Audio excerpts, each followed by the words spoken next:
Hello friends, मेरा नाम है डॉक्टर हिमानी आर गुप्ता। मैं एक गायनेकोलॉजिस्ट हूँ और mother and care clinic Kharghar Navi Mumbai में प्रैक्टिस करती हूँ। मेरे यूट्यूब चैनल पे आप सबका स्वागत है। आज हम जिस गायनेक टॉपिक के बारे में बात करेंगे वो एक बहुत ही सेंसिटिव टॉपिक है, तो इस बात को अच्छे से समझ के लीजिए। आज हम बात करेंगे foetal reduction in multiple pregnancy. इसका क्या मतलब हुआ? अगर किसी प्रेग्नेंट लेडी के गर्भ में एक से ज़्यादा एम्ब्रियोज हैं, जैसे कि 2 जिसको हम ट्विंस बोलते हैं, 3 जिसको हम ट्रिपलेट्स बोलते हैं, या 4 जिसको हम क्वाड्रुप्लेट्स बोलते हैं, तो इसे हम मल्टी फीटल गेस्टेशन की कैटेगरी में रखते हैं। अभी अगर 2 से ज़्यादा फीटस हैं तो एम्ब्रियो को रिडक्शन करने का डिसीजन लेना आसान होता है, क्योंकि ट्रिपलेट प्रेगनेंसी बहुत ही कॉम्प्लिकेटेड प्रेगनेंसी हो सकती है और जिसमें माँ के लिए कॉम्प्लिकेशन, बेबीज़ के लिए कॉम्प्लिकेशन, ये सब सामने आ सकते हैं। तो इनको तो रिड्यूस करके हमें ट्विंस या सिंगलटन की कैटेगरी में लाना ही चाहिए, अदरवाइज़ आउटकम अच्छा नहीं मिलेगा। लेकिन डिलेमा तब आता है जबकि हम डील कर रहे हैं ट्विंस प्रेगनेंसी से। उसका क्या करें? कौन कौन से फैक्टर्स हैं जो कि हमारे डिसीजंस को अफेक्ट करेंगे? देखिए, अगर ये प्रेगनेंसी जो है सेकेंडरी इनफर्टिलिटी ट्रीटमेंट की वजह से है, जैसे कि उनके पास ऑलरेडी बेबी है और उसके बाद कुछ समय के लिए वो लोग ट्राई कर रहे थे, कपल्स ट्राई कर रहे थे, उनको प्रेगनेंसी नहीं मिली और अब उन्होंने आईवीएफ ट्रीटमेंट से प्रेगनेंसी लिया। क्योंकि एक बेबी ऑलरेडी है तो ये डिसीजन लेना समवॉट आसान हो सकता है। आसान जाएगा ही जाएगा, ऐसा नहीं कह रही हूँ, क्योंकि ऑलरेडी एक बेबी है तो 2 बेबीज़ ना ऑप्ट करके हम सिंगलटन प्रेगनेंसी की तरफ जाएं, क्योंकि कॉम्प्लिकेशन तो ट्विंस में होते ही हैं। ये आसान रहेगा डिसीजन लेना। लेकिन अगर ये जो प्रेगनेंसी मिली है प्राइमरी इनफर्टिलिटी का ट्रीटमेंट करने के बाद मिली है, तब ट्विंस प्रेगनेंसी को आगे लेके जाना या उसे सिंगलटन में कन्वर्ट करना, ये डिसीजन मुश्किल होगा। सबसे पहले इस बात को समझ के लें कि जो ट्विंस प्रेगनेंसी होती है वो हाई रिस्क प्रेगनेंसी की कैटेगरी में आती ही है। क्यों आती है? क्योंकि ट्विंस प्रेगनेंसी में बहुत सारे केसेस में हमें प्रीमेच्योरिटी देखने को मिलती है। प्रीमेच्योरिटी मतलब बेबीज़ की डिलीवरी 37 वीक्स से पहले हो गई है। जब इन बेबीज़ की डिलीवरी 37 वीक्स से पहले हो जाएगी तो नेचुरल सी बात है कि इनका वज़न कम होगा और बाकी कॉम्प्लिकेशंस ट्विंस के साथ जो कि इंक्रीज्ड वेट की वजह से हैं, जैसे कि PIH मतलब प्रेगनेंसी इंड्यूस्ड हाइपरटेंशन, GDM यानी कि गेस्टेशनल डायबिटीज़ मेलाइटस, इन सब के होने के चांसेस भी ज़्यादा होते हैं। तो मदर के लिए भी मॉर्बिडिटी है और बेबीज़ के लिए भी मॉर्बिडिटी है। अगर NICU की फैसिलिटी बहुत अच्छी है, क्वाटरनरी सेंटर है, तो 32 वीक्स में भी अगर डिलीवरी हो जाती है या इससे कम भी, और बेबीज़ का वज़न जो है 1.2 kg, इससे कम बेबीज़ भी जो है वो सर्वाइव करते हैं।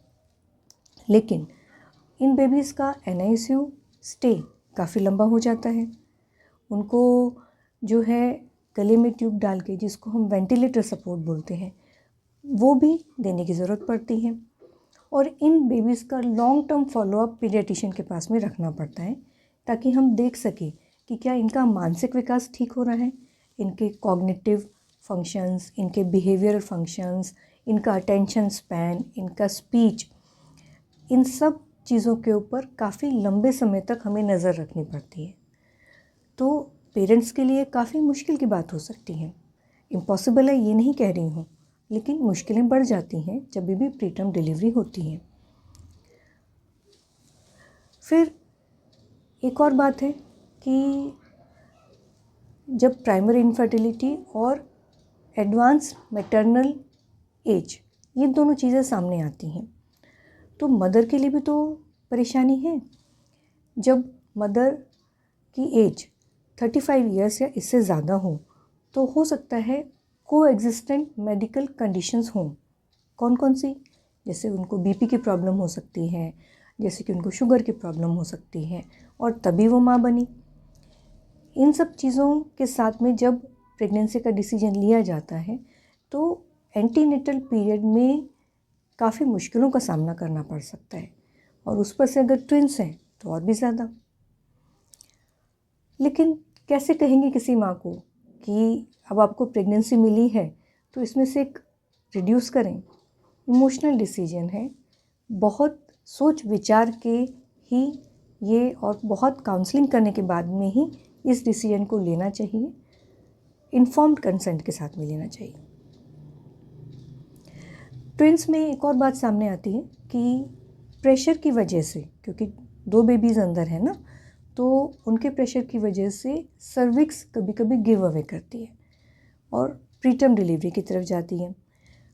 उससे बचने के लिए उसको हम प्रिवेंट कर सकें कुछ हद तक, तो सर्वाइकल सर्कलाज, ये एक प्रोसीजर किया जाता है 20 वीक से पहले।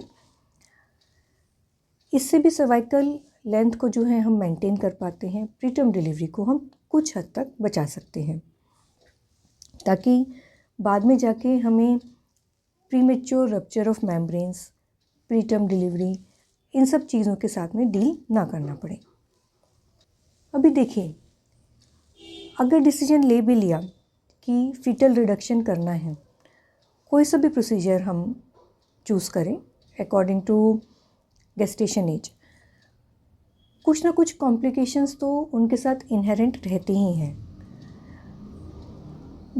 जिस ट्विन को रिड्यूस किया गया है, अगर तो वो एब्जॉर्ब हो गया बिना ब्लीडिंग के, तो सेकंड ट्विन को हार्म होने के चांसेस बहुत कम होते हैं।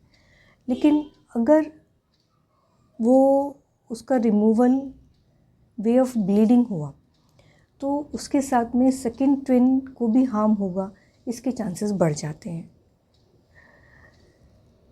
इसके साथ ही सेकंड ट्विन भी मिस्ड अबॉर्शन में जाएगा, ये चांसेस भी बढ़ जाते हैं। तो ये डिसीजन लेना कि फीटल रिडक्शन करना है या नहीं, ये एक बहुत ही सोचा समझा डिसीजन होना चाहिए।